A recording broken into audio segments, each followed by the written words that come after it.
Good afternoon. So my name is Jaclyn Wilson, and I worked with Dr. Heather Pinson on this. She's the department head of the communication school here at Robert Morris University for the communication department. Today I'm going to talk to you about the creative process I use in developing this activity book for middle school students. So I'm actually going to pass these around so you can look at them while I go. I'll just pass them around while I give my presentation. So I'm going to talk about the 5 main steps that I used in creating this book. These 5 steps are based on the Xerox Publishing Guide's document process. Planning, so you can see we're going to start with document planning all the way to the final distribution and printing. So to start with, we have the document planning. Initially, when I thought about this creative project, I was trying to figure out what I wanted to do. I'm an actuarial science major, and so I enjoy math, but photography is also a passion of mine and a side hobby. And so I was trying to figure out how I could combine the two into one project. And I came up with a book that would combine these 2 topics. And with this book, there were 2 goals. One, it would encourage students to appreciate mathematics in their everyday life. Probably many of you here, when I said math, kind of cringed. You think back to middle school, high school, and how much you hated math. And even in college, when I would tell people what my major was, they would either say, oh, that's exciting, or the first thing out of their mouth was often, I hated math in school. And so the goal of this book wasn't to create a love for math, but to at least appreciate it and to look at it around them. The second goal of the book was to encourage students to develop their photographer's eye. This was something that I defined as looking like a photographer and noticing things around you of interest that you could photograph, that had details. So this was just kind of developing a different way to look at life, and so when they do have that on a camera, they can take a wonderfully composed photo that engages the viewer. Now, initially, when I was thinking about this book, I was originally envisioning it as almost a coffee table book with high glossy photos that would then talk about the math concept in those photos.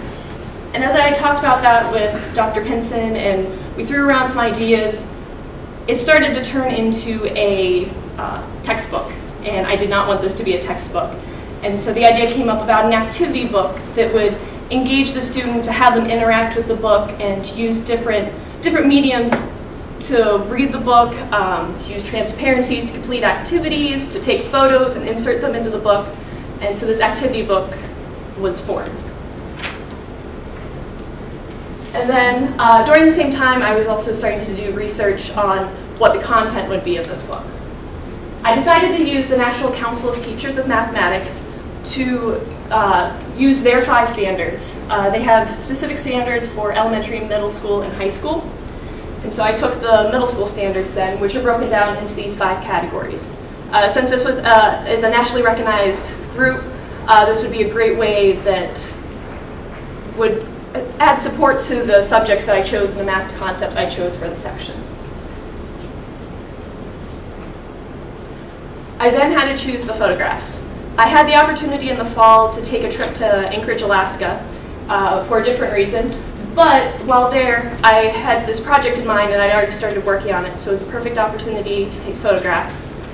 So I didn't have the specific math topics chosen yet, but I just started taking scenery shots, I tried to take detail shots, I just tried to get a wide variety of shots that I thought could possibly work for fractions or for algebra and to show lines. And then when I came back, I compiled all my images, chose the best ones, and started looking in more detail exactly what made each photo engaging, and asked Dr. Pinson for advice, and we helped narrow it down to the 5 categories that I had. I also pulled a few photos from my archives that would apply to the different photography rules. Chapter 1 in the activity book is the photography chapter, and so I cover some of the basic photography concepts, like the rule of thirds. I define photographer's eye for the middle school student. I encourage them to look for textures and repetition and patterns in their photos. And so I went through some of my old photos from years past and found some that appropriately were examples then for those concepts, which I included in the book. And again, at the same time that I was developing my basic overall activity book plan, I was using many resources to help me design and insert the content in the book.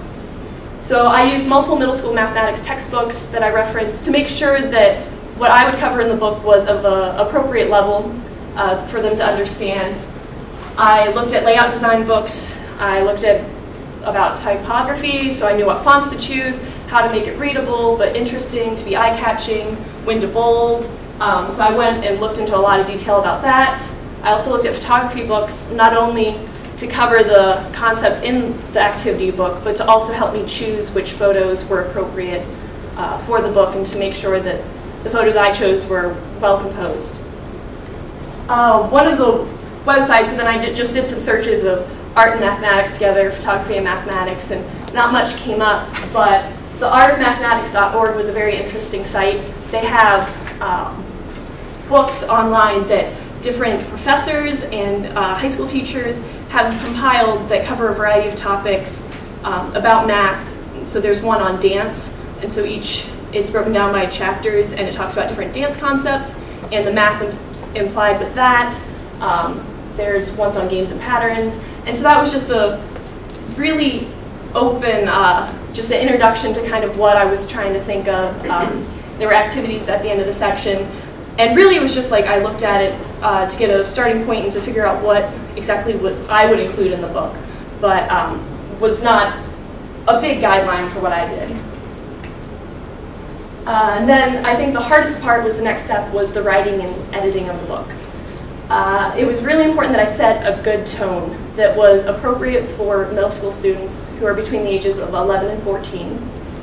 I wanted it to be consistent for the book, so it was a concise, consistent book, and all of the math concepts would be straightforward and concise. I assumed that these students that would use this book would have already been introduced to these concepts, and so this is just a short reintroduction of whatever concept each chapter had. And so it could get straight to the point, short definitions, one example, and then move on to the activities.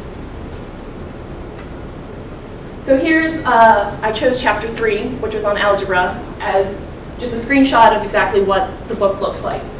So for this, I started each section, each chapter, with a black box that has the goals for the section that cover the points that the student will learn throughout the section, and that includes both the math concepts as well as what they should be learning from it from a photography standpoint, what they should start looking for around them.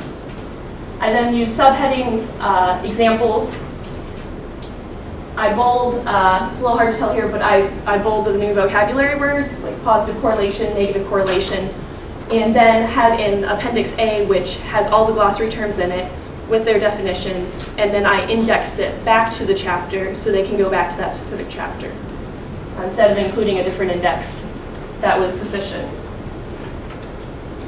And then comes the activity part. There then is a color photograph. This one was taken in Anchorage, Alaska, that is included in the book, and then the activity. For most of the activities, at least a portion of it asks the student to use a transparency. There's a blank transparency and a graph transparency that's included in the back of the book. And it asks the student to use whichever transparency, put it over the photograph, and in this case, to use the graph transparency over the photograph and to plot the points of the mountain and then the wheat and also this flower here. And then it asks to make a table from the graph and to do other things. The photography activity is also included. It then asks the student to take one of the concepts from the math section and to go out and take their own photograph and to include it in the book, to make it their own, to start thinking about photography. And in this case, this one even asks them to then use the transparency again and do the same thing and plot. Solutions then are included at the end of each chapter as well. For production, I use the RNU printing services here on campus to print the book. I decided to use black and white for most of the book. Color photos were then put on a high glossy paper, since that was the main focus and to be more eye-catching. And then I even included a pocket so the transparencies could be included in the back with a coil binding. As for distribution, I currently don't have any plans, but I may look in the future to publish this myself or to look into publishing it, maybe add some more content to it to make it more appropriate. I also do plan to take it back to my old high school and middle school and show some of my teachers once the semester is over, and just to show them and see where it goes from there.